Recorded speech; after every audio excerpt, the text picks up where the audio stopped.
당신도 몰랐던 어벤져스 인피니티 워의 5가지 궁금한 진실. 본 내용은 감독과 관계자들이 언급한 내용을 바탕으로 제작되었음을 알려드립니다. 또한 엄청난 마블 영화 팬이라면 미리 알고 계신 내용이 있을 수도 있는 점 영상 보시기 전 참고 부탁드리겠습니다. 그럼 시작합니다.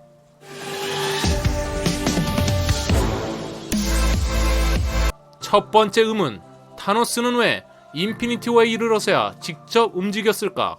오딘이 있는 아스가르드의 눈치를 보다 오딘이 죽은 후 바로 행동을 개시했다는 루머가 퍼졌으나 이는 사실이 아니라고 합니다. 이미 우주 최강의 존재로 우주의 악명을 떨치고 있던 터라 자신이 직접 스톤을 모으러 다닌다면 전 우주가 경계할 것이고 자칫 타노스 대 우주 문명 전체의 싸움이 전개될 수 있기에 모든 스톤들의 확실한 행방을 알기 전까진 본인이 직접 나설 수 없었다고 하네요. 타노스는 소울스톤을 제외한 모든 스톤들의 위치를 파악했지만 소울스톤만큼은 도저히 어디 있는지 알 수 없는 상태였고요.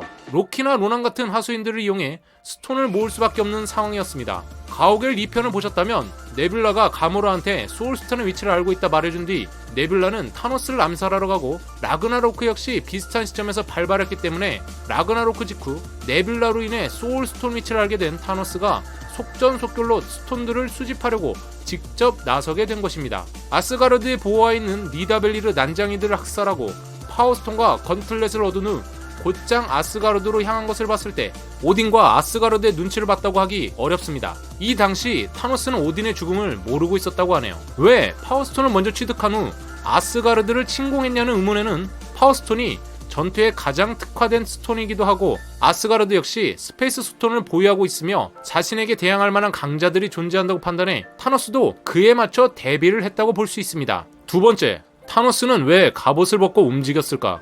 스톤을 2개나 소유한 시점에서 이미 타노스보다 강한 존재는 우주에 없다고 봐도 무방합니다. 우주 역사상 스톤을 2개 이상 사용한 케이스는 처음이라고 한 것을 봐서는 타노스가 전무후무한 존재죠. 가장 강력한 적수였던 아스가르드 역시 박살을 내버린 상황에서 어차피 스톤만 다 모으면 한 방에 해결할 수 있고 또한 전 우주인들을 적이 아닌 자신이 구원해야 할 존재들로 생각해 무자비한 학살자가 아닌 구도자의 입장으로 스톤 확보에 나선 것이라고 합니다.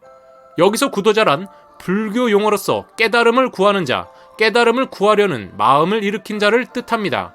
실제로 잔다르와 아스가르드는 얄짤없이 반토막을 내고 자신에게 위협이 될 만한 막강한 무기를 제작할 수 있는 난장이들은 모조리 학살했지만 스톤 2개를 손에 놓고 나서는 최대한 살생을 피하려는 모습을 보였죠. 세 번째, 스타로드만 없었다면 타노스는 타이탄에서 제압될 수 있었을까? 감독이 말하길 건틀렛을 뺏겼어도 타노스는 히어로들을 두들겨 팼을 거라고 밝혔습니다. 이번 항목처럼 타노스는 갑옷을 벗은 뒤 최대한 살생을 피하려는 입장이었기에 타이탄 초반 전투에서 다소 무기력한 모습을 보이기도 했지만 건틀렛을 뺏길 위기에 처하자 곧바로 제대로 전투에 임하고 처음 전투와 달리 순식간에 히어로들을 제압해버립니다. 사실 처음 전투 때도 타노스는 눈이 보이지 않던 상태로 드렉스와 닥터의 협공을 가볍게 막아냈고 멘티스라는 변수가 없었다면 잠깐 구속됐던 그 순간조차 가뿐히 뜯어내고 역공을 가하기에 충분했죠. 타노스가 불필요한 살생은 피하더라도 자신의 목적에 걸림돌이 된다 싶으면 가차없이 행동하는데 타이탄에서도 멘티스의 최면이 풀리자마자 무자비하게 운석을 대량으로 폭격하고 자신에게 생채기를 낸 스타크에게 예우를 갖추며 죽이려고 한 등 만약 건틀렛을 빼앗겼다면 세 손가락으로 비브라늄을 박살내며 헐크를 단박에 때려눕힌 전투력으로 히어로들을 학살했을 것으로 보입니다. 네 번째, 토르는 어떻게 타노스에게 일격을 박아놓을 수 있었는가? 1번 항목의 루머에 힘을 실어준 장면이 토르가 스톤 브레이커로 타노스의 6스톤 출력빔을 뚫고 죽기 직전까지 몰아붙인 것인데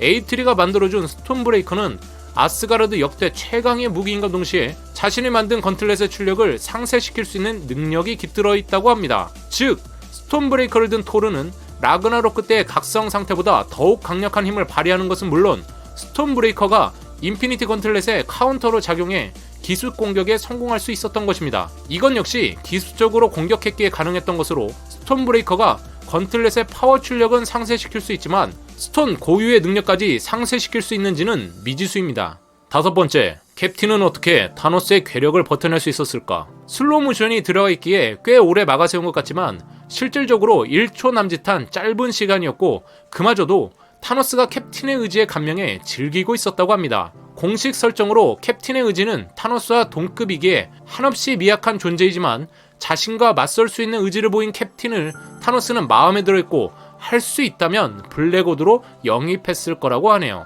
이상 오늘 준비한 내용은 여기까지입니다. 오늘은 영상 쪽만 준비했고 내용은 이미 있던 걸 가져와서 제가 한 이야기는 아니네요. 참고하시길 바라고요. 어벤져스 엔드게임의 개봉을 몇 달 남겨둔 시점에서 인피니티 워를 되돌아보고 의문을 풀어보자는 취지로 준비한 영상입니다. 이미 아는 분도 계시겠지만 모르는 분들도 상당히 계신 걸로 알기에 인터넷 돌아다니는 오피셜 내용이라는 정보를 바탕으로 영상을 만들게 됐습니다. 잘 보셨길 바라며 다양한 생각들 댓글로 남겨주시면 대단히 감사하겠습니다.